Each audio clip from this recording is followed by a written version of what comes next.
મહાભારત કાળમાં પાંડવો દ્વારા સ્થાપિત 5 પ્રસ્થોમાંનું એક પ્રસ્થ એટલે કે પાણીપત, જે પોતાના 3 મોટા ઐતિહાસિક યુદ્ધો માટે જાણીતું છે. પાણીપતનું પ્રથમ ઐતિહાસિક યુદ્ધ ઈસવીસન 1526માં તૈમુરી વંશના કાબુલ કંદહારના શાસક ઝહીરુદ્દીન મુહમ્મદ બાબર અને દિલ્હી મુસ્લિમ સલ્તનતના અંતિમ સુલતાન ઇબ્રાહિમ લોદી વચ્ચે લડાયું હતું. દારૂગોળો, તોપખાનાનો ઉપયોગ થયો હોય એવું આ ભારતનું સૌ પ્રથમ મોટું યુદ્ધ હતું.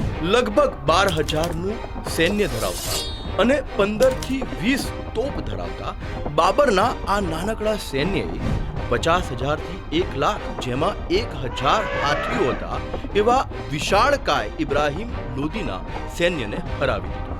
ઇબ્રાહિમ લોદી મેદાનમાં જ મૃત્યુ પામ્યો હતો અને મેદાનમાં મૃત્યુ પામનાર એ ભારતનો પ્રથમ સુલતાન પણ બન્યો હતો.